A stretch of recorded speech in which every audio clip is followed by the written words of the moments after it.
Maintenant, nous sommes à un deuxième élément de l'inflorescence indéfinie qui est appelé l'épi. L'épi, également appelé grappe à fleurs sessiles, parce que ce sont des grappes qui sont sans pédicelle. Regardez à ce niveau, on avait parlé des grappes. À ce niveau, on avait parlé de grappes.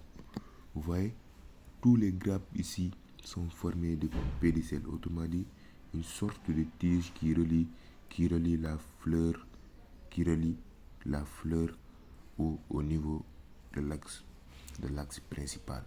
Maintenant, ici, l'épi est caractérisé par l'absence de pédicelle, mais on a ici au sommet de l'axe principal un bourgeon végétatif qui est caractéristique de l'inflorescence indéfinie, mais également à différents niveaux de l'axe principal ou axe floral, on a les fleurs, mais sans pédicelle floral.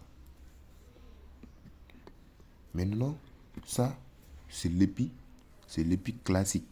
Parce qu'on a deux sortes d'épis. Cela constitue l'épi classique.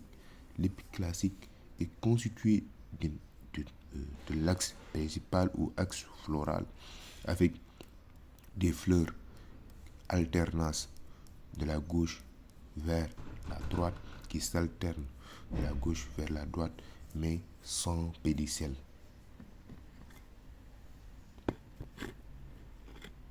Après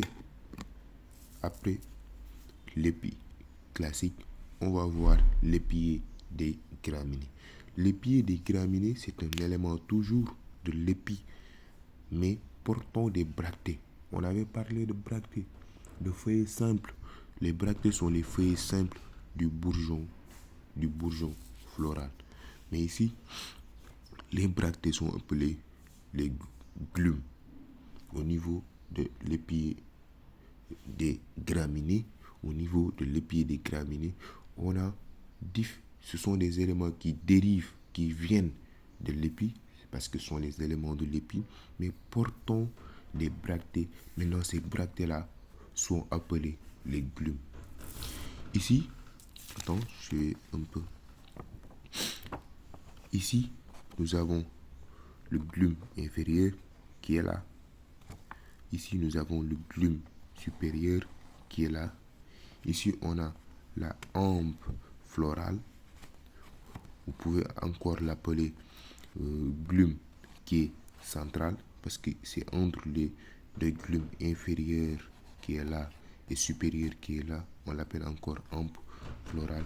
Ici, on a de petites glumes qui sont appelées les glumelles. Ici, on a glumelle inférieure, glumelle supérieure.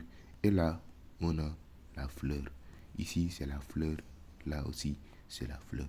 Et cet axe constitue l'axe de l'épi. Toujours dans les éléments de l'épi, on a encore ce que l'on appelle le chaton. Le chaton est un élément de l'épi. Mais cette fois, l'épi est très dense. L'épi est très dense et cet épi est formé de fleurs unisexuées. Autrement dit, les fleurs sont mâles et ou femelles. C'est-à-dire, les fleurs peuvent être seulement mâles ou bien les fleurs peuvent être seulement femelles ou bien certaines fleurs sont mâles et d'autres sont femelles. C'est pourquoi on a utilisé ce terme, autrement dit, les formés de fleurs mâles et ou femelles. Donc, également, le chaton, c'est un cas particulier de l'épi qui est très dense. Non seulement dense, mais formé de fleurs unisexuées qui sont mâles et ou femelles. Après le chaton, on a également le spadis. Le spadis, c'est également un cas spécial de l'épi. Maintenant, dans ce cas, l'épi est protégé par une grosse bractée appelée spathe. Vous voyez l'épi?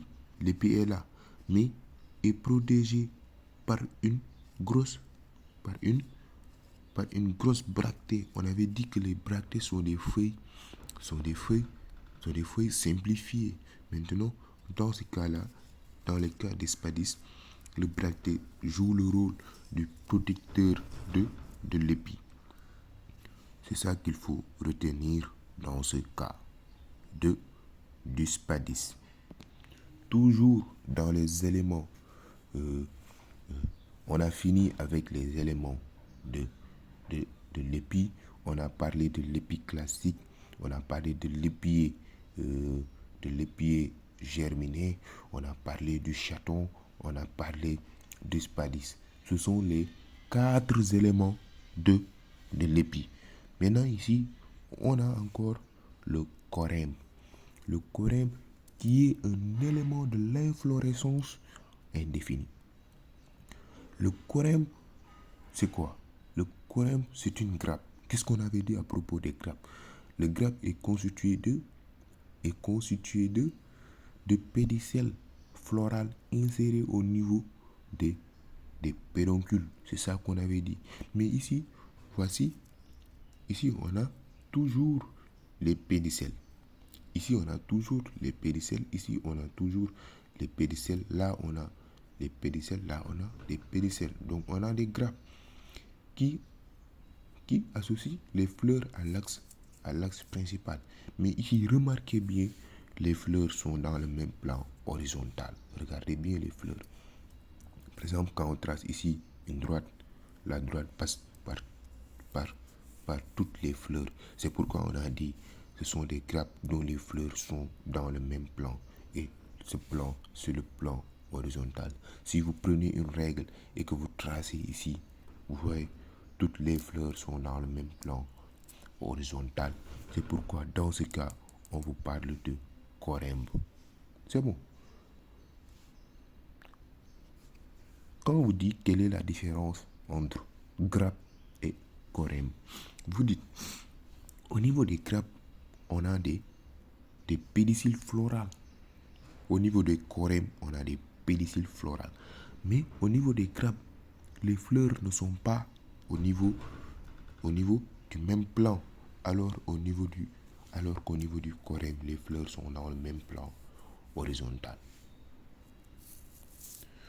Toujours dans les éléments de l'inflorescence indéfinie, on a une notion qu'on appelle l'ombelle. Au niveau des lombelles, les pédicelles, ce sont toujours des grappes parce que ça contient des pédicelles.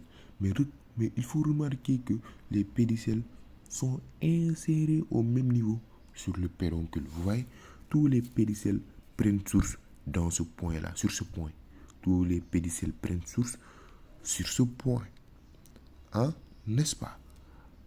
Les pédicelles, non seulement que les pédicelles prennent source sur ce point, mais les bractées vont former une sorte de couronne appelée l'involucre.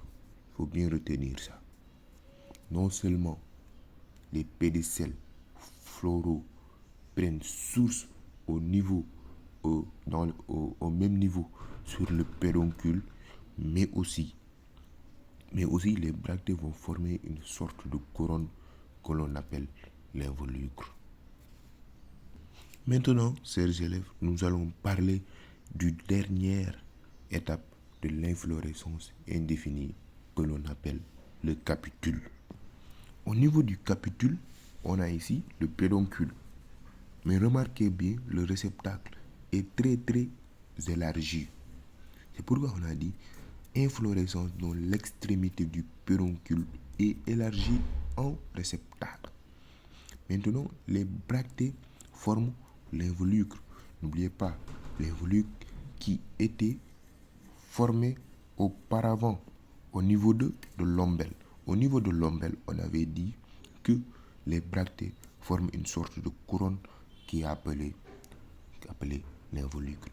Ici aussi, les bractées vont former l'involucre qui sont périphériques. Maintenant, Au-dessus du réceptacle, on a les fleurs. Et les fleurs les plus âgées sont au niveau de la périphérie. Si vous vous rappelez, au niveau du glomérule, on avait vu que les fleurs les plus âgées sont au niveau central, mais dans ce cas-là, du capitule, les fleurs les plus âgées sont au niveau de la périphérie.